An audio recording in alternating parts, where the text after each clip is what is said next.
Hora H do Agro. Oferecimento. Ihara. Agricultura é a nossa vida.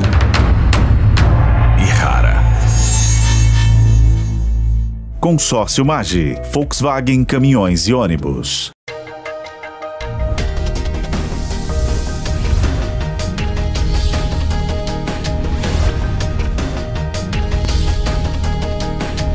Hora H do Agro, com Kellen Severo. Olá, sejam muito bem-vindos ao Hora H do Agro. Vamos aos destaques desta edição. Governo Lula, 90% do mercado financeiro avalia como negativo, aponta a pesquisa Quest. E você vai ver que, com piora nas contas públicas, economistas enxergam espaço para dólar de R$ 7,00. Mas soja ao relento no Brasil, projeção de safra recorde, colheita concentrada e déficit de armazenagem aumentam o risco logístico para 2025. Na Argentina, Javier Milei completa na próxima semana um ano na presidência. Pesquisas apontam otimismo na economia e no agronegócio, com impactos na competitividade da carne no mercado global. E você vai ver também que o Mercosul fechou acordo comercial com a União Europeia. Presidente da Comissão Europeia comemora o entendimento político. Já os agricultores franceses classificam o tratado como traição. E agora, o que muda para o Brasil? Você vai saber tudo isso e muito mais nesta edição que já está no ar. Uma pesquisa realizada pela Genial Quest com o mercado financeiro revelou que a avaliação do governo Lula é negativa para 90% dos entrevistados. A piora na avaliação deu um salto em relação aos meses anteriores e está no mesmo nível lá de março de 23. 7% do mercado avalia o governo como regular e apenas 3% como positivo. Em relação à política econômica do governo, 96% dos entrevistados acreditam que está errada, enquanto 4% acreditam que está correta. Vai lembrar que esse levantamento ocorreu depois do pacote de corte de gastos apresentado pelo governo ter frustrado o mercado financeiro, que considerou que a medida não vai ser suficiente para conter a alta de gastos do governo. Essa pesquisa foi realizada entre os dias 29 e 3 de dezembro e contou com a participação de 105 fundos de investimentos com sede em São Paulo e também no Rio de Janeiro. Outra pesquisa que foi divulgada nesta semana revelou como está a percepção do governo Lula de acordo com a população em geral e não somente o mercado. O levantamento divulgado pela Atlas indicou que 43,3% dos entrevistados avaliam o governo como ótimo ou bom, enquanto 43,1% avaliam como ruim ou péssimo. Em relação à situação econômica, 47% dizem que a situação do país está boa ou está ruim e 29% como boa. Essa pesquisa ouviu 2.521 pessoas entre os dias 21 e 27 de novembro e a margem de erro é de 2 pontos percentuais com nível de confiança de 95%. Ainda na economia, nesta semana, o futuro presidente do Banco Central e indicado de Lula, Gabriel Galípolo, disse que a autoridade monetária não vai segurar o dólar no peito e citou que o câmbio flutuante é um pilar da economia. A fala dele acontece em meio à disparada do dólar, que nesta semana se consolidou no patamar próximo de R$ 6,00. A alta da moeda acontece depois do governo Lula ter anunciado um pacote de corte de gastos decepcionante para amenizar o tamanho dos problemas das contas públicas. E diante de todo este cenário de desconfiança com os rumos da economia, há mais economistas apontando numa única direção. O novo patamar é 6, mas há espaço para um dólar de 7. Será mesmo? Pablo Spyer, que é economista e aqui também apresentador na Jovem Pan News, está conosco para responder as nossas perguntas. Primeiramente, seja bem-vindo, Pablo. Olá, Kelly. Muito obrigado por me ter aqui na Hora H do Agro. Primeira pergunta para você é, há um novo patamar do dólar, que abandonou o 5, veio para o 6. E nessa semana você destacou a visão de diferentes economistas que enxergam espaço para um dólar de 7. De onde vem essa leitura? Ela é considerada uma especulação ou ela é baseada em um contexto real que aponta nessa direção? São estudos, né, que levam em consideração a inflação, são diversos estudos, então tem mais de uma maneira de analisar. Então, alguns estudos levam em consideração a inflação nos Estados Unidos e a inflação no Brasil, né? Então, tem um estudo que diz que a máxima real do dólar, não a máxima nominal, foi em 2002, logo quando o Lula assumiu, que o dólar foi para 4 e pouco, né? E naquele momento, se você levar em consideração, né, a paridade do poder de compra das pessoas, ele calcula que o dólar poderia estar acima de 7,50 agora, né? A gente, acho que assim, mais do que o pacote de corte de gastos decepcionante, o que assustou muito o mercado, né, foi a isenção do IR para quem ganha até R$5.000, o que aumentaria o rombo nas contas públicas, né? O mercado, os investidores, o mercado, tem que deixar claro, o que é o mercado financeiro, né? O mercado financeiro são os investidores, nós somos o mercado financeiro. Todo mundo que tem dinheiro depositado no banco faz parte do mercado. Então, os investidores ficaram preocupados porque estavam esperando um pacote de corte de gastos e veio um pacote do aumento do rombo, né? Assim, o governo calculando que vai ter 70 bilhões de reais de economia, né? Os analistas calculando que esse número é um pouco exagerado, deve ser em torno de metade disso aí, e ainda tentaram enfiar, né, na goela, né, a seco, para o mercado engolir uma extensão de IR que ia diminuir a arrecadação do governo, que depois eles diziam que vai compensar cobrando os super ricos. Mas é um negócio assim tão fora de contexto, fora de propósito, que assustou demais os investidores.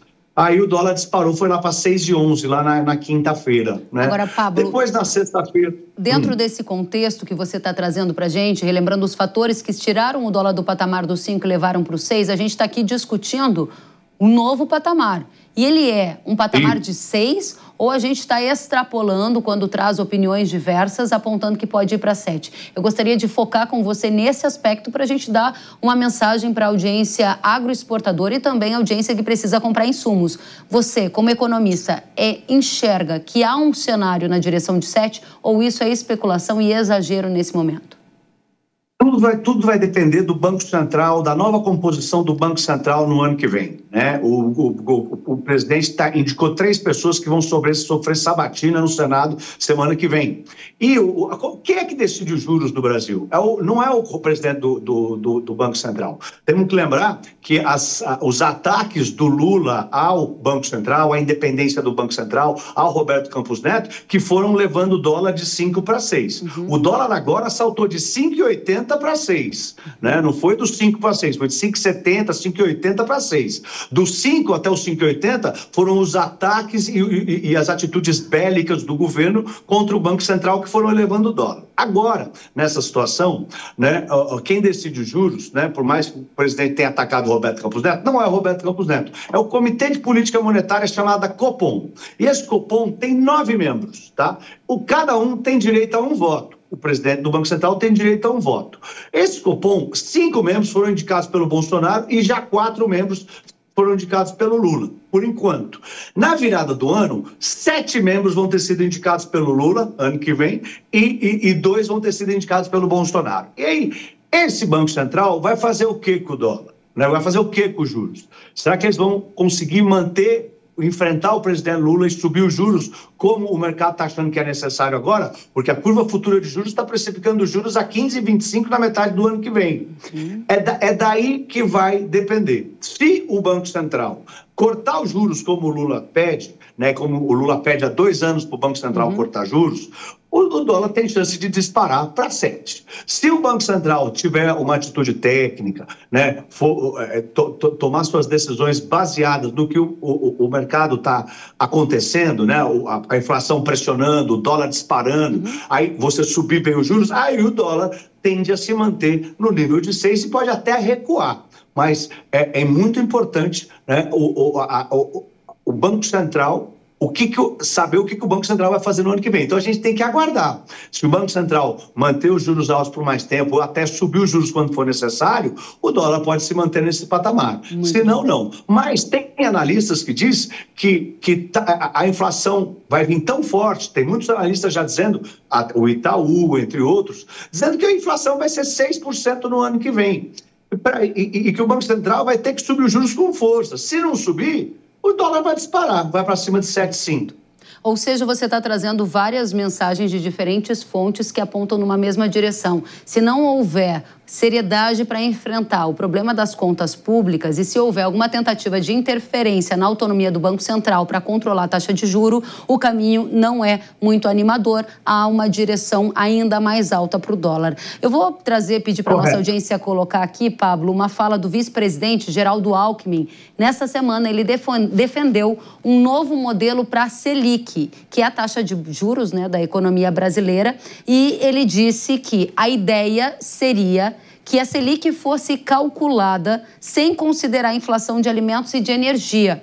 Segundo ele, sem estes dois elementos, aí seria possível ter um balizador melhor para avaliar a política econômica. Como você analisa essa, eu vou colocar de uma maneira muito sutil, sugestão do vice-presidente da República? Eu acho que assim, todos nós podemos fazer sugestões, tentar melhorar as coisas, mas o ponto é, a taxa de juros serve para inibir os empresários de investir, para desacelerar a economia, para esfriar a economia. Quando você sobe os juros, você esfria a economia. Então, assim, indiferente de como ela é calculada, se o Banco Central sobe os juros para esfriar a economia, tem alguma razão. Então, quando a economia estiver aquecida, gerando inflação, ele vai ter que subir os juros. Tanto faz como a taxa Selic é calculada, né? Então, se não for 15, vai ter que ser 14. E vai inibir as pessoas de consumirem, porque vai ficar caro consumir, vai inibir os empresários de pegarem empréstimos para investir no seu negócio, e aí vai desacelerar a economia. Sim, eu não sei exatamente, eu não vi a sugestão do vice-presidente Geraldo Alckmin, mas, assim, o que não pode é querer baixar os juros na marra. Senão, a inflação vai disparar, o dólar vai disparar. Muito bem. E é preciso, é preciso focar nas contas públicas. O maior problema do Brasil é o rombo nas contas públicas. Está caminhando para 100 bilhões, está caminhando para mais do que 2% do PIB. Esse é um ponto importante e aí eu quero fechar com você esse raciocínio, porque para muita gente esse assunto pode parecer, nossa, mas que distante da minha realidade falar de conta pública, de gastos do governo, e a gente está aqui trazendo alguns elementos que colocam isso no nosso dia a dia, né? Pablo, alguns indicadores econômicos, como por exemplo o PIB, deve crescer mais de 3% esse ano. Desemprego, um dos mais baixos patamares. Esses indicadores estão melhores do que, por exemplo, na crise do governo Dilma, para a gente estabelecer uma comparação com a última gestão do PT. Mas a dívida pública e a desvalorização do câmbio já estão piores do que a gente viu naquela época. O que precisa acontecer já para a gente não reviver a mesma situação do último governo do PT que acabou com o impeachment da Dilma? Não, a gente precisa chegar no equilíbrio fiscal. O ministro da Fazenda, Haddad, precisa lutar para que a gente consiga atingir o equilíbrio fiscal. Nós já temos que conseguir o equilíbrio fiscal já no ano que vem. Não pode deixar para 2026. Se a gente tiver rombo nas contas públicas no ano que vem, o mercado vai estressar e não vai ter nada que segure. Então, o importante é a gente cortar gastos de verdade. A gente tem falado só de aumento de receita, estão inventando impostos, estão gerando receita de tudo que é lado. É imprescindível que se corte na carne. É preciso cortar as despesas do governo, senão não vai ter jeito. O mercado está até um pouco mais calmo porque o Congresso conseguiu aprovar a urgência em 2 pautas do pacote de cortes de gastos. Vamos ver se dá tudo certo. Pablo Spyer, economista e apresentador na Jovem Pan. Volte sempre à Hora H do Agro, um prazer recebê-lo. Muito obrigado por me ter aqui, Keren. Um beijo. Tchau, tchau. Até, tchau, tchau. E um estudo realizado pela Fundação Getúlio Vargas revelou qual é o impacto da alta do dólar no consumo dos brasileiros. E nesta tela, para quem nos assiste pela TV, é possível ver que o efeito negativo da alta da moeda norte-americana é maior, em quase 14%, para a população de renda muito baixa. Esse impacto negativo vai reduzindo conforme a tabela mostra a população com renda média e renda alta. Ou seja, as classes mais baixas são as mais afetadas por essa alta do dólar. Isso acontece porque há uma exposição das classes de menor renda a bens essenciais, cujo preço também é altamente influenciado pelas flutuações cambiais. E a gente segue em frente. A consultoria Celeris projetou nesta semana que a safra de soja no Brasil, que está com um plantio, né, concluído, que vai começar a ser colhida agora nos próximos meses, ela vai alcançar 170,8 milhões de toneladas. Se confirmada essa projeção, o país terá a maior safra de soja da história, consolidando o Brasil como o maior produtor de soja do mundo. Entre os motivos para essa estimativa de safra recorde estão o ritmo de plantio acelerado, depois de um período marcado por um atraso ali das chuvas, ganhou ritmo e foi em frente. A ausência de efeito do fenômeno climático Laninha nas lavouras e a continuidade da aplicação do uso de tecnologias avançadas no campo. Tudo isso junto fez a Celes entender que há potencial para a safra de soja superar 170 milhões de toneladas, maior patamar da história. E diante de uma safra de soja cheia e que foi semeada em um período muito curto, ou seja, concentrado em poucas semanas, a consultoria StoneX está alertando para um possível gargalo no momento da colheita do grão. Isso fica simbolizado nesta imagem. É uma imagem que mostra a projeção de colheita de soja em comparação com as safras anteriores. Veja que nesta temporada, sinalizado na linha em vermelha, há um maior volume de soja a ser colhido em um espaço menor de tempo. Outro fator que pode piorar o cenário é que lá para janeiro e fevereiro também há previsão de chuvas expressivas. Aí a gente junta projeção de safra recorde, concentração na colheita, déficit de armazenagem e ainda uma previsão de chuva durante o período de colheita e tem um desafio. Será que em 2025 vai ter soja ao relento, soja a céu aberto no Brasil? Vamos perguntar para Anderson Galvão, diretor da Celes, e também para Fábio de Oliveira, consultor em gerenciamento de risco de preços da StoneX Brasil. Sejam muito bem-vindos. Anderson, eu começo com você. Primeiro, a projeção da Celes é que vai ter 170 milhões de soja para a gente colher logo, logo? Kelly, essa safra 24-25, uma safra que começou com bastante preocupação por conta de janela de plantio, no final aparentemente caminha para uma safra recorde. O nosso último número de 170,8 milhões de toneladas, hoje, mantidas essas condições, eu diria que a safra final tende a ser maior do que isso. Por quê? No fim, a soja foi plantada dentro de uma janela ideal, o nível de tecnologia também bastante satisfatório e, principalmente, o regime de chuva até então segue bastante favorável em praticamente todas as regiões do Brasil. Ou seja, é mais de 171 milhões de toneladas de soja que está na bica para chegar ao mercado. Eu não sei se eu entendi direito, é mais de 170 ou mais de 171? Mais de 171 milhões. Mais de 171 milhões. E é com essa informação que eu saúdo você, Fábio, e te pergunto em quais fatores você discorda da Celes, porque a projeção da StoneX é ao redor de 166 milhões. Então, vocês estão vendo pelo menos 4, 5 milhões de diferença para essa próxima colheita. Isso. Olá, espectadores. Kellen, obrigado pelo convite. Convidados. A nossa expectativa está um pouco mais conservadora. Abaixo aí da maioria do mercado, mas com certeza a gente está visualizando a questão do clima favorável e provavelmente essa expectativa, sim, ela deve chegar próxima aí das 170 futuramente. Hoje o número da StoneX é 166 milhões de toneladas, puxado por produção melhor em quais regiões do Brasil, Fábio? Basicamente a gente tem uma produção favorável no Centro-Oeste, Mato Grosso. Mato Grosso ano passado quebrou aí em torno de 7, 8 milhões de toneladas. E esse ano aí, como dito pela Celes, está tudo correndo muito bem. Então a expectativa, o potencial de produção, cada dia ele se consolida mais. Muito bem. E aí a gente entra agora na resposta para a pergunta da nossa audiência que nos assiste aqui. Soja a céu aberto será uma realidade do agro em 2025? Anderson, a pergunta é para você e eu explico o contexto. A produção aumentou, você está falando em 171 milhões de toneladas. Déficit de armazenagem, pelo menos os últimos dados da ABMAC, era de 125 milhões de toneladas. Terceiro elemento, concentração da colheita. Tudo isso junto vai levar a uma situação inusitada que vai ser soja a céu aberto em 25 no Brasil? A soja ao céu aberto, até pela condição de clima, principalmente no Cerrado, que é uma soja colhida ainda numa época do ano que chove, eu acho ela pouco provável. O agricultor vai lançar a mão das estruturas físicas, vai correr para tirar milho que ainda sobra no mercado, desses armazéns, e de preferência também secar ou beneficiar essa soja minimamente para colocar em silo bolsa.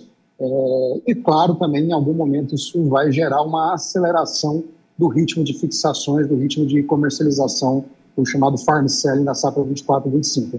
Por quê? Não tem condições técnicas de deixar a soja ao céu aberto no pleno verão brasileiro, com chuva quase que diária, dependendo da região do Brasil.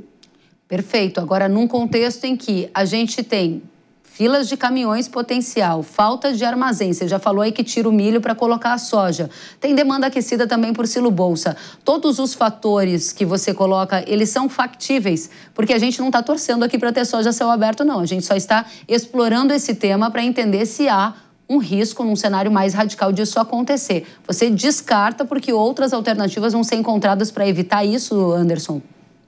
Exato. Essa solução logística curta, não vou dizer que ela vai ser barata, ela vai custar caro. Então você vai ter soja, na verdade, estocada em cima de caminhão, em cima de vagão de ferrovia, em cima de silo bolsa, e gradativamente esse fluxo acelerando para a porta. Muito bem. Fábio, conta pra gente.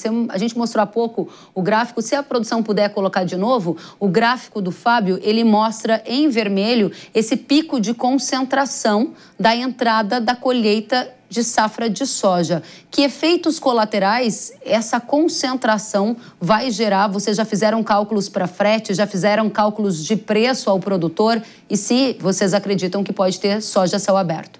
Soja em céu aberto, como dito pela Sellers, tecnicamente é mais improvável, porém, claro, a soja sendo armazenada no próprio caminhão, nas filas que podem ser geradas, isso é totalmente possível, e esse efeito da colheita, num curto espaço de tempo, ele é atribuído, claro, ao plantio, como vocês disseram, que atrasou no início, ali, principalmente no centro-oeste, e agora o plantio, ele atrasou e vai concentrar uma colheita em um volume muito grande. E lembrando que você tem o frete da fazenda até os armazéns, você tem o frete dos armazéns até os portos e você tem a logística do porto. Então, a logística vai ter que trabalhar muito bem. A frota não cresceu tanto quanto a nossa produção. Isso pode onerar, sim, o preço da soja no interior. Uma das principais variáveis é o frete rodoviário. E, de acordo com algumas projeções que a gente viu, inclusive alguns estudos da Exalc, isso aí pode acontecer até na ordem de R$6 por saca, uma depreciação pela soja. Vamos falar Rondonópolis, ali no Mato Grosso, essa soja pode ser depreciada em torno de R$6 por saca, em relação ao que a gente teria de situações hoje, situações normais. Lembrando que se a colheita correr tudo bem, né? Como dito, tem previsões de chuva, isso pode até transformar o gargalo em um problema maior. Ou seja, de outra maneira, você está dizendo que essa concentração geraria uma disputa maior por frete, ou seja, um desconto no preço de venda da saca feito pelo agricultor. Isso, o frete, basicamente, ele é o diesel, que é em torno de 37%, 40% do custo do frete, e oferta e demanda, que é o que manda no preço de qualquer produto, qualquer serviço, e provavelmente, pelo que a gente vê, a probabilidade dessa oferta essa demanda por frete ser muito grande ali no mês de fevereiro e março, ela é uma probabilidade que é muito alta hoje, dadas as condições de colheita, as possíveis condições de clima ruim durante a colheita. Muito bem. Anderson, diga pra gente, a fala anterior você mencionava a necessidade, me corrija se eu entendi errado, de antecipação ou de acelerar a comercialização em função desse cenário que vocês estão projetando aí. A gente está com o dólar num novo patamar de 6. Você está projetando uma safra recorde. Os preços da soja em algumas regiões já melhoraram nos últimos meses. Como é que está o apetite do agricultor para vender e fazer uma gestão desse risco que você está chamando a atenção? Porque há pouco a gente falava com um economista que dizia que o dólar no futuro não está descartado ele ir para um outro patamar acima de 6. Isso deve implicar nas decisões de venda ou compra dos agricultores, né, Anderson? Olha, eu gosto muito de dizer, quando eu converso com agricultores, que a gente tem que procurar sempre olhar o para-brisa, óbvio, não esquecer o retrovisor.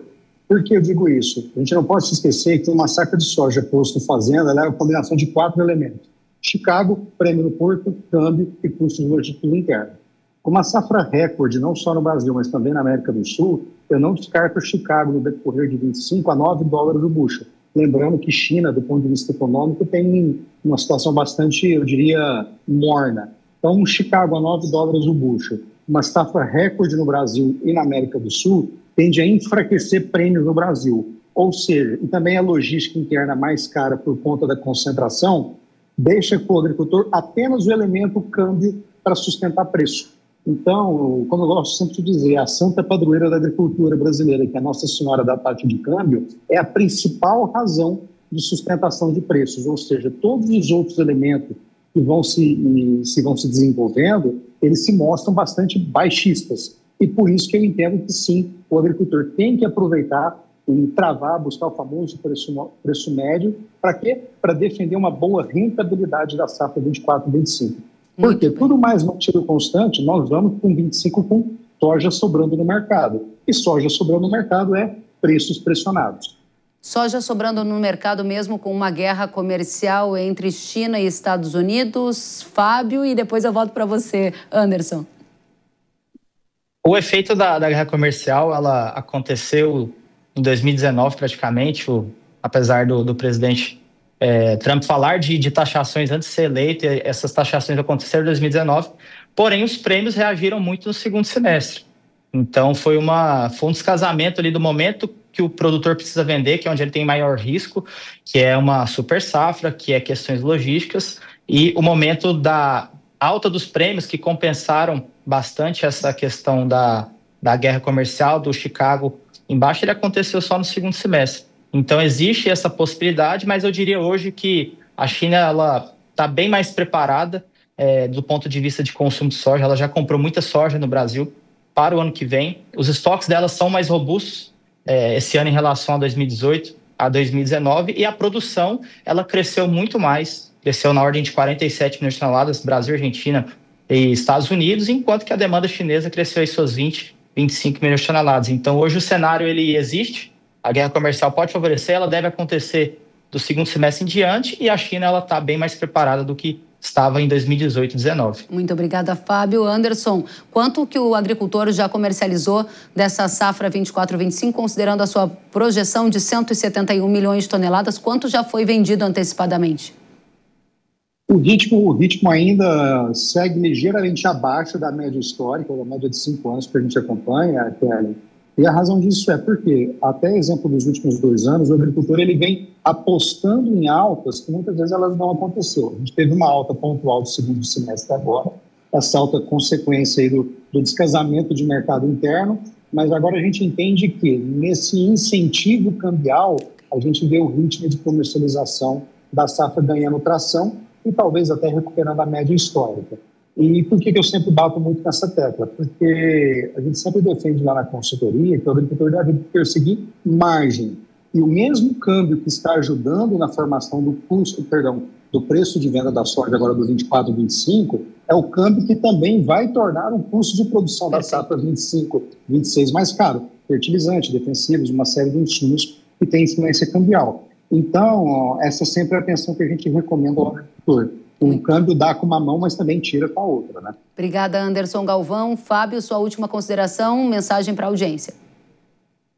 Eu diria que concordo 100% com a questão do agricultor olhar margem, e eu acrescento que a moeda do produtor é soja, a moeda é milho. São quantas sacas de milho ele precisa colher para pagar a sua conta.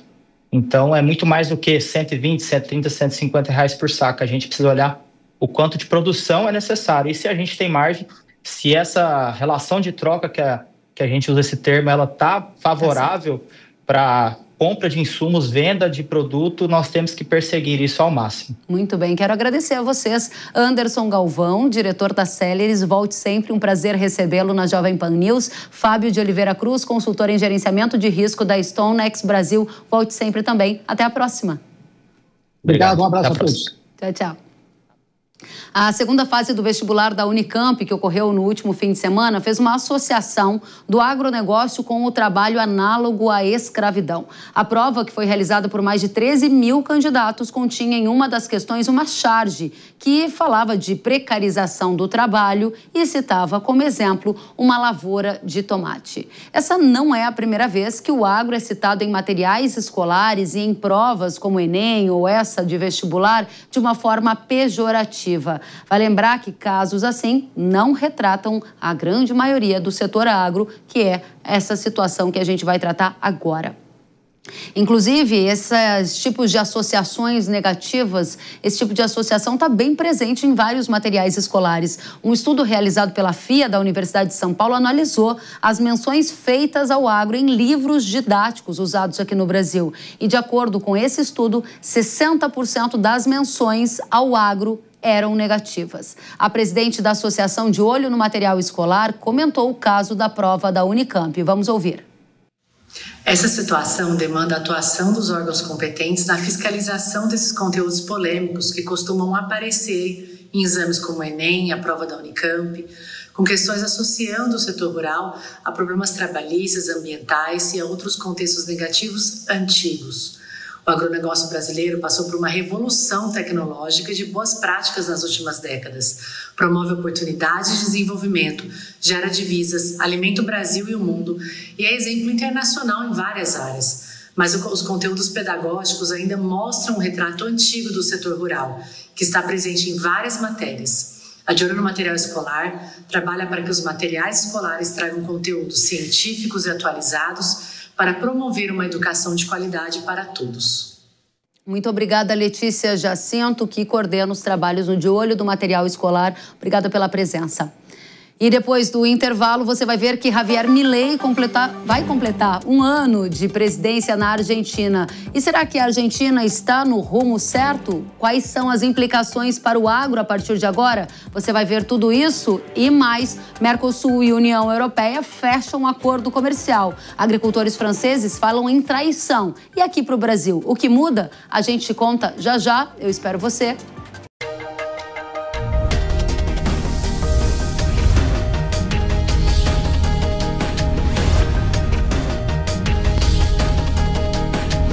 Hora H do Agro, com Kellen Severo. As doenças estremecem os investimentos e o planejamento da safra. Fusão fungicida da Irrara, com a alta performance e o baixo investimento no combate às doenças da soja. Imbatível no controle da ferrugem, mancha-alvo, antracnose, oídio e anomalia da soja. Rápida proteção, máximo desempenho em condições climáticas desfavoráveis. Consistência em alta produtividade comprovada pelos especialistas. Fusão da Irrara, o fungicida da soja que você tem que usar. Produto de uso agrícola. Venda sob receituário agronômico. Consulte sempre um engenheiro agrônomo. O ano ainda não acabou, ainda dá tempo de pensar no futuro. No consórcio MAGE, você pode conquistar seu carro, imóvel, máquina industrial, moto, caminhão e ônibus com parcelas que cabem no seu bolso. Aproveite esta oportunidade, ainda dá tempo de realizar grandes conquistas esse ano. Acesse consórciomage.com.br e faça agora a sua simulação. Coloque a racionalidade para trabalhar a seu favor. O primeiro dos 5 passos da caminhada financeira que vamos apresentar neste curso tem um nome que não é em vão. Faça um pedido ao seu dinheiro. Neste curso você também vai aprender a tomar decisões financeiras por conta própria, levando em consideração o que é mais importante. Eu vou te dar 4 dicas para você saber encarar os seus monstros financeiros. Você deve se preparar para encarar este curso como a oportunidade de conhecer um lado diferente do dinheiro para a qual a maioria das pessoas não dá atenção.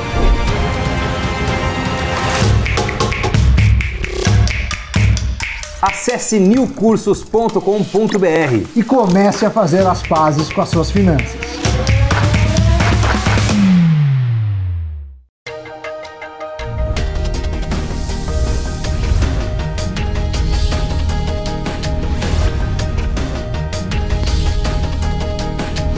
Hora H do Agro, com Kellen Severo. Estamos de volta com Hora H do Agro aqui na Jovem Pan News.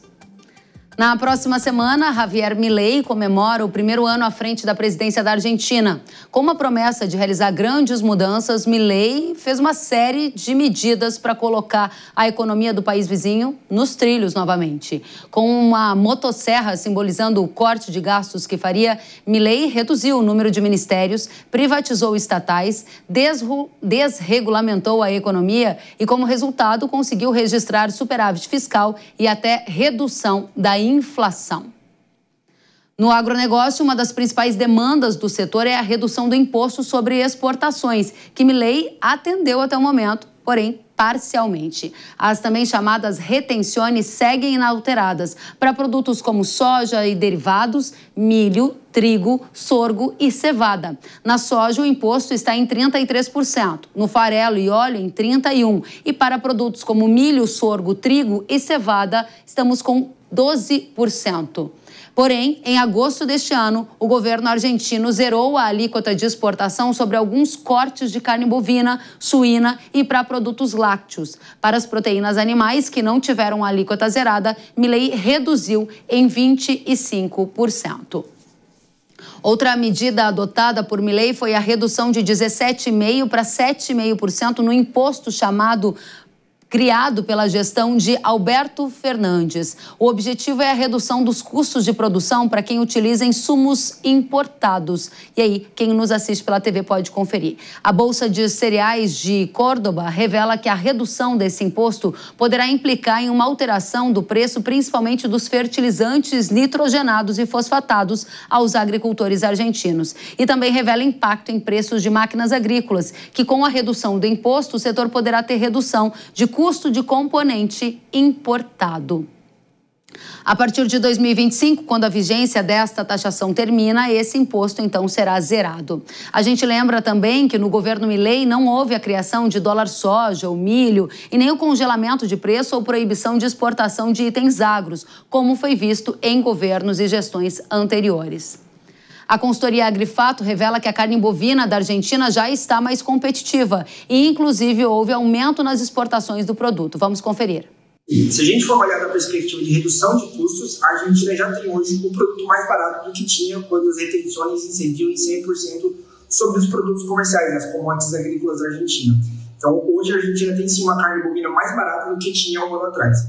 Além disso, a gente consegue ver esse resultado nas exportações de carne bovina argentina, que já cresceram no acumulado de janeiro a outubro desse ano, mais de 14% em relação ao mesmo período do ano passado, e a perspectiva é que a Argentina exporte um volume recorde durante esse ano de 2024. Então, sim, a gente já está vendo um produto mais competitivo e com resultados práticos acontecendo já para a Argentina. Durante, porém, o Brasil perde um pouco de competitividade, ou perde espaço no mercado internacional por conta disso. É sempre bom salientar que o Brasil hoje é referência nas exportações de carne bovina do mundo. A gente atende mais de 30% do comércio global de carne bovina, 30% das exportações globais saem do Brasil. O Brasil é muito relevante. O que a Argentina produz de carne no ano, o Brasil exporta até mais. Né? A Argentina produz 3,2 milhões de toneladas, a gente exporta 3,6 milhões de toneladas. Então, sempre guardando as proporções, mas sim, a gente perde ali um pouco de competitividade, né? A Argentina que ganha, na verdade, um pouco de competitividade, e pode ser que o Brasil perca um pouquinho de espaço em alguns mercados, sim. E aí, olhando para leite, né, a gente falando das retenções, da retirada das retenções da Argentina para o leite, o impacto que isso pode trazer sobre o leite no Brasil, né, sobre os custos do leite no Brasil, na realidade não tem impacto, porque qualquer produto comercializado no Mercosul, seja commodity agrícolas, não paga imposto. Então, a retirada das retenções funciona muito mais para os outros países. Óbvio que o leite argentino fica mais competitivo, a gente tem que brigar mais por preço com outros países, mas a priori, quando a gente fala das retenções de impacto direto sobre o leite argentino no Brasil, é zero, porque a gente não paga imposto já do leite argentino. É isso. Muito obrigada, Iago Travagini, por analisar esse ano de Milei com impactos no agro e aí trouxe um destaque sobre a carne. A gente vai adiante porque um levantamento realizado pela Associação Argentina de Consórcios Regionais de Experimentação Agrícola revelou que 70% dos empresários do agro consideram que a situação econômica da Argentina é melhor do que há um ano, o patamar mais alto da série histórica. Para o próximo ano, 82% consideram que as perspectivas serão ainda melhores do que estão agora. Agora, quando a gente traz esse estudo para as perspectivas do agro, a avaliação econômica e financeira das empresas rurais está um pouquinho pior. 40% dos pesquisados dizem que a situação financeira das empresas está igual que um ano atrás. E 38% citam que ela está melhor. Entre os motivos está a queda de preços dos grãos. Para 2025, os empresários rurais estão mais otimistas e 63% acham que a situação financeira das empresas vai sim melhorar. É hora de conversarmos com Gustavo Segré, comentarista da Jovem Pan, que analisa esse primeiro ano de governo Milei. Primeiramente, seja bem-vindo à Hora H do Agro. Muito obrigado pelo convite, é um prazer estar contigo. Obrigada, Segré. Qual é o saldo do governo Milei até agora? Ele conseguiu colocar a economia nos trilhos? Está a Argentina finalmente na direção certa? Do ponto de vista da macroeconomia, absolutamente sim. A redução da inflação é importante, deixou de ser uma prioridade dentro da preocupação do argentino, junto com a segurança.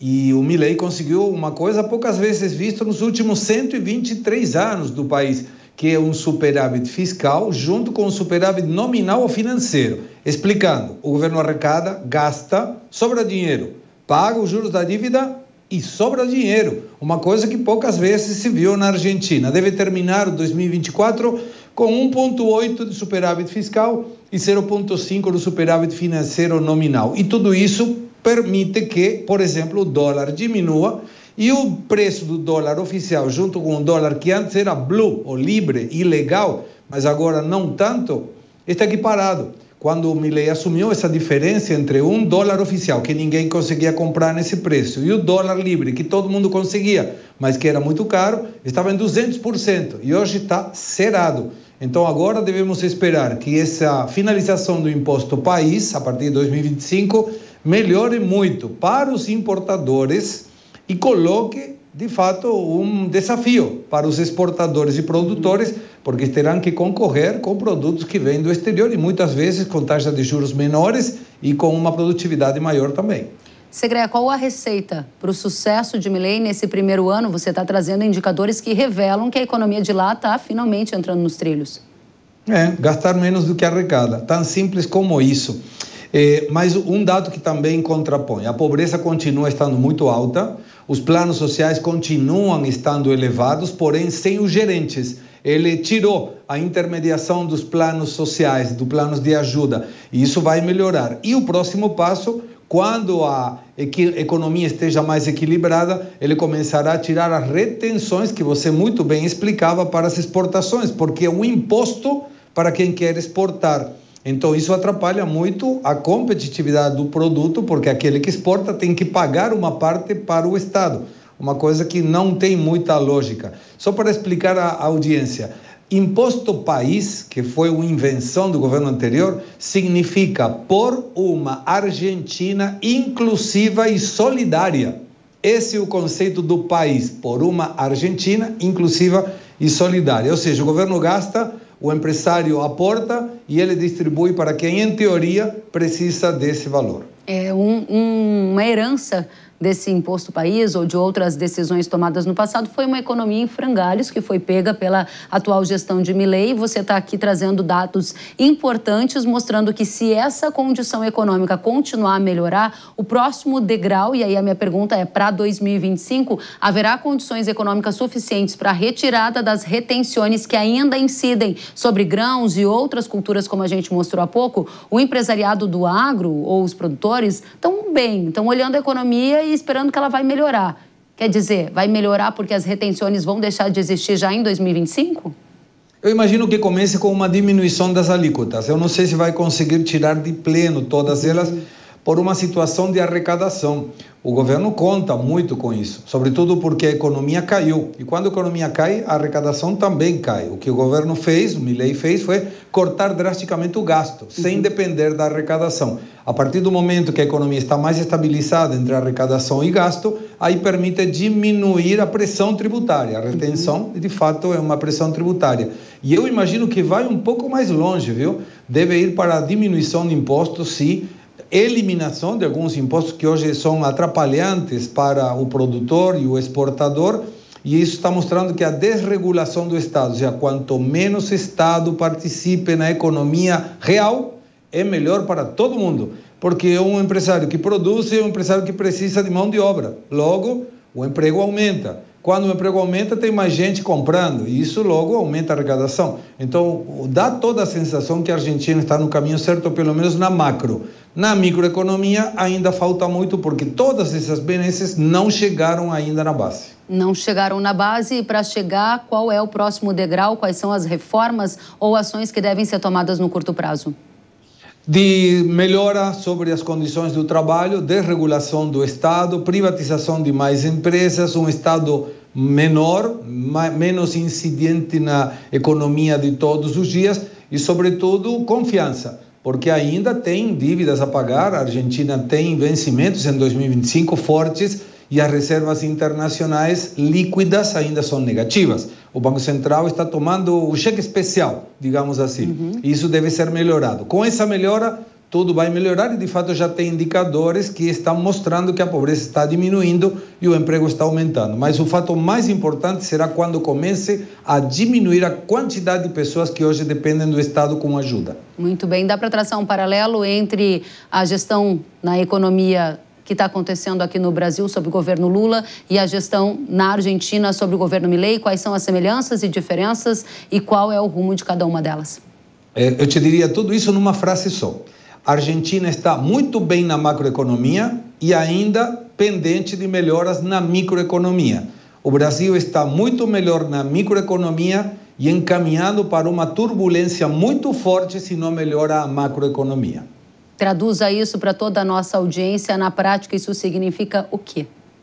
Que se o Brasil não conseguir encontrar o equilíbrio fiscal que o governo não está preocupado em buscar, os próximos anos do Brasil serão complexos.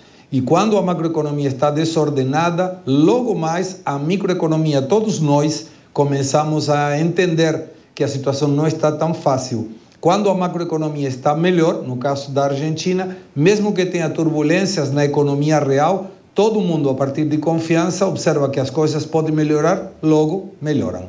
Dentro desse contexto, uma última questão. Aqui o Brasil está num novo patamar de dólar a 6 e você falava que na Argentina esse é um dos fatores que está mais acomodado do que na gestão anterior. O agro brasileiro é um setor majoritariamente exportador. Qual é o cenário que você vê comparando o agro do Brasil, agro da Argentina, sobre essas gestões de governos completamente diferentes?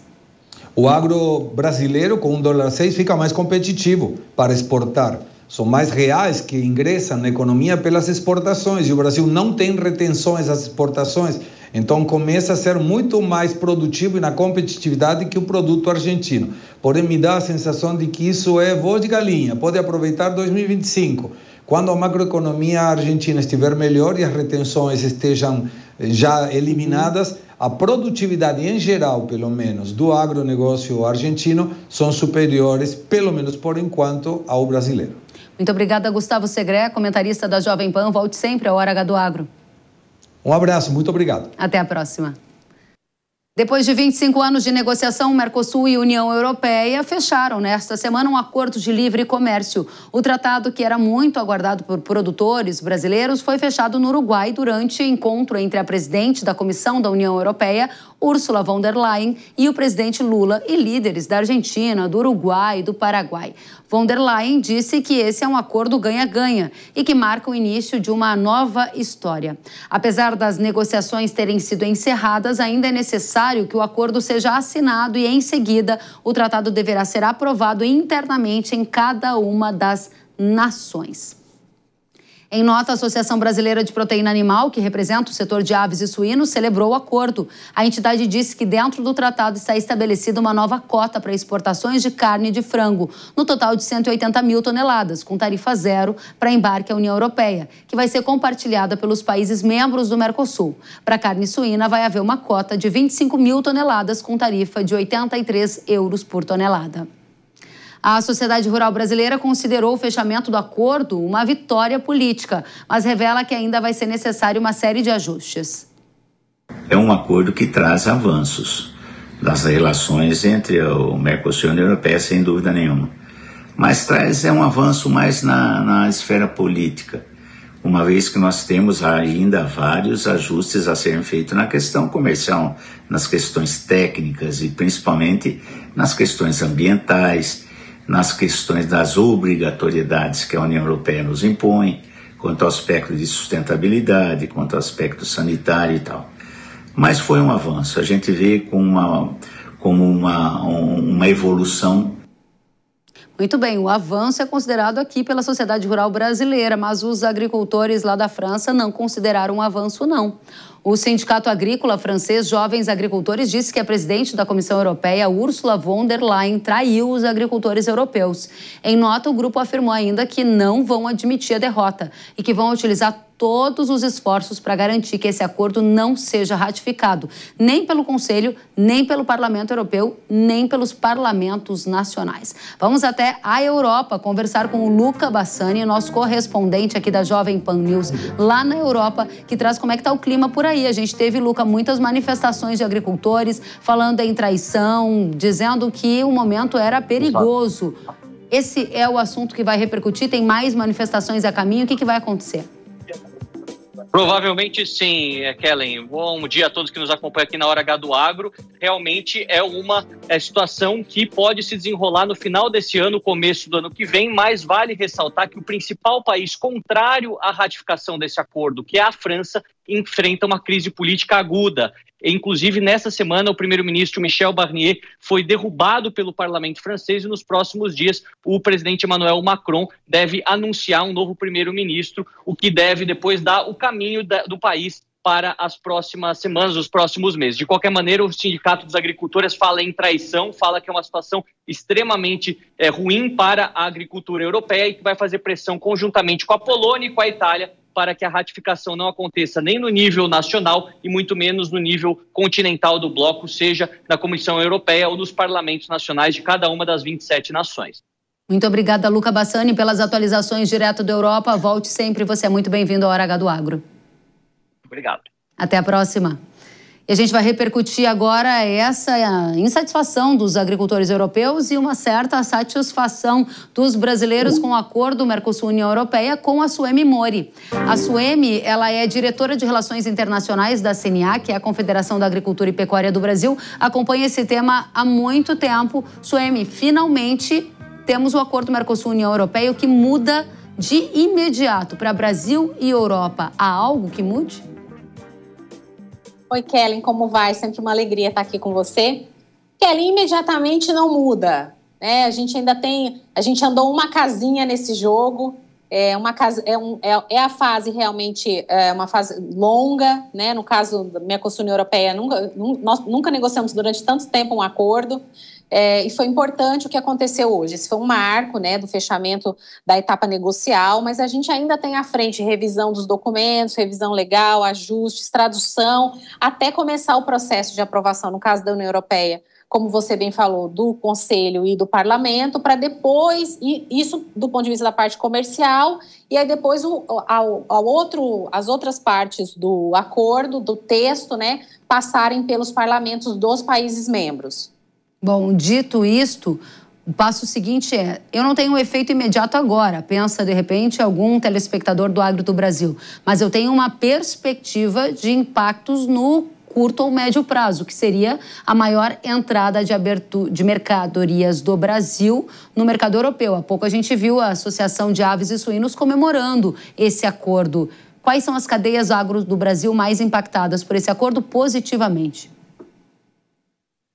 Kellen, a gente sabe que no comércio internacional a questão tarifária ainda é uma questão que faz a diferença do ponto de vista de competitividade de exportações, né? Então, todos os setores que foram beneficiados do ponto de vista de redução tarifária, eles têm uma melhoria da condição do acesso ao mercado.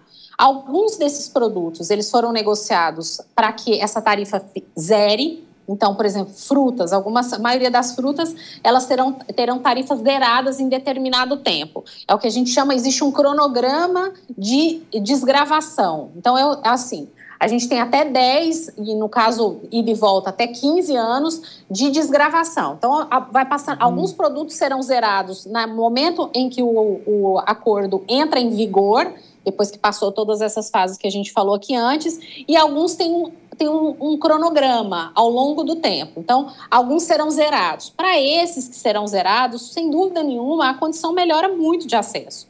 A gente tem uma outra categoria, que são os produtos que foram negociados em cotas, né? São os produtos em que, tanto do bloco Mercosul quanto da União Europeia, eles foram mais protegidos. Isso é normal numa negociação, cada parte diz, olha, para essa cadeia aqui eu não vou abrir tudo, eu não vou zerar a tarifa. Ou vou colocar uma cota, eu vou colocar cota com uma tarifa reduzida, como foi, por exemplo, o caso da carne bovina, né? No caso das aves, ela vai ser zerada, mas vai ser zerada dentro de uma cota. Então, a gente tem várias formas mas todos eles, o que a gente vê de geral é que, se eles estão dentro desse pacote, melhora o acesso. Muito bem. E do outro lado, quais são as cadeias agro mais sensíveis à abertura desse acordo, que a gente pode receber dos europeus sem cota ou até com cota, mas com tarifa zero? Vai depender dessas questões que você estava colocando. No setor agropecuário, na época, no momento das negociações, agora nessa reabertura parcial das negociações, o setor de lácteos foi muito vocal, né, brasileiro, preocupado. É um setor que tem uma questão de competitividade do ponto de vista internacional, não está tão exposto, ou seja, não exporta, é um setor que exporta pouco e tem essa preocupação. E o setor de vinhos também foi outro setor que demonstrou preocupação com relação à entrada, porque cada lado tem as suas cadeias mais competitivas, e a gente sabe que os vinhos europeus têm uma boa aceitação no mercado, é uma cadeia muito competitiva, então tem essa preocupação. Perfeito. Assim como eles têm a preocupação com relação ao que a gente manda. Para a gente fechar, Suemi, qual é o horizonte de tempo que você acredita que todas essas questões que estão sendo acordadas, que demos mais esse passo no tabuleiro, vão efetivamente virar uma questão de ordem objetiva no comércio? A gente leva quanto tempo para ver esse leite entrando da Europa aqui e ver as nossas carnes entrando mais facilmente na Europa? Kelly, eu não vou nem chutar, mas eu vou dar um exemplo, porque daí a gente tem uma comparação, né? A gente fala em anos. Até realmente isso acontecer. Por exemplo, nós fechamos o acordo com o Mercosul-Singapura no final de 2022, e era um acordo na prática, bem mais simples do que esse que a gente está negociando, porque Singapura é um mercado praticamente aberto, com pouquíssimas tarifas, então houve quase zero resistência dos dois lados com relação a isso, e a gente ainda não entrou na fase real de ratificação. Então, assim, é um processo naturalmente mais lento. Se você fala ainda que você tem que traduzir tudo, você tem que conversar com os sócios, tanto de cá quanto de lá, então, assim, a expectativa, a gente está falando no universo de anos ainda. Muito bem. Suemi Mori, obrigada pelos esclarecimentos. Suemi, que é diretora de Relações Internacionais da CNA. Volte sempre, uma alegria também tê-la conosco. Obrigada, Kelly, sempre uma alegria. Até a próxima. E nos Estados Unidos, o presidente eleito Donald Trump ameaçou no último fim de semana taxar os países dos BRICS em 100%. O republicano disse que os americanos não vão ficar parados diante da ideia dos BRICS de tentar substituir o dólar. Em postagem nas redes sociais, ele afirmou, abre aspas, exigimos compromissos desses países de que não criarão uma nova moeda BRICS, nem apoiarão nenhuma outra moeda para substituir o poderoso dólar americano, ou enfrentarão tarifas de 100% e devem esperar dizer adeus à venda para a maravilhosa economia dos Estados Unidos. Segundo Trump, não há chance dos BRICS substituírem o dólar americano no comércio internacional e qualquer país que tentar dizer adeus aos Estados Unidos. E aqui no Brasil, o assunto na política. Após uma mudança no regimento interno, o atual presidente da Frente Parlamentar da Agropecuária, deputado Pedro Lupion, foi reeleito para comandar por mais 2 anos a bancada do agro. O mandato dele se encerrava em fevereiro de 2025, mas agora Lupion estará à frente da maior bancada do Congresso Nacional até fevereiro de 2027. Em reunião nesta semana, a FPA também anunciou apoio ao deputado federal Hugo Mota na disputa à presidência da Câmara. E o Movimento Sem Terras invadiu nesta semana 2 propriedades rurais no Rio Grande do Sul, a Fazenda Nova e a Fazenda Santa Angélica, localizadas em Pedras Altas. O grupo reivindica que o governo federal avance no processo de reforma agrária com compra de terras para assentamentos. A gente lembra que um dos principais temores do agro era o aumento da invasão de terras sob o comando do governo Lula, fato que se concretiza desde o primeiro ano da gestão do PT. Dados da CNA e do INCRA indicam 94 invasões de terra nesses primeiros 2 anos de governo, acima do registrado no mesmo período do governo Bolsonaro e também na era Temer. Em nota, a Sociedade Rural Brasileira disse que é inadmissível o desrespeito ao direito de propriedade e afirmou que a invasão da cabanha Santa Angélica, fundada em 1870 e reconhecida pela tradição na criação de cavalos crioulos e bovinos da raça Hereford e Braford, fere o direito de propriedade e é um grave ataque à segurança jurídica. É inadmissível que produtores rurais que se dedicam à produção de alimentos e ao desenvolvimento do país tenham que conviver com essa constante insegurança, diz a nota da SRB. E agora eu tenho um recado para você. As plantas daninhas que crescem junto com o milho estão com os dias contados. Isso porque a mais moderna tecnologia de controle já está à disposição do seu milharal. Sonda é o herbicida da Irrara com selo HT, High Technology, que trouxe uma tecnologia inédita para os milharais brasileiros. Sonda HT combate com eficácia as principais daninhas do milho, como amendoim bravo, corda de viola, picão preto e trapoeraba, entre outros. E o melhor, não prejudica o milho, por causa da sua seletividade. Essa solução é recomendada para o manejo das plantas daninhas em pós-emergência. Com o efeito residual, o Sonda HT proporciona a menor perda por lixiviação, além de ter uma fácil aplicação sem precisar adicionar óleo. Conecte o seu milharal à evolução do controle de daninhas e delete a preocupação com a mato-competição da sua rotina. Saiba mais, Sonda HT no site irrara.com.br ou o QR Code que está aparecendo na sua tela. O Hora H do Agro de hoje fica por aqui. Até a próxima semana. Tchau!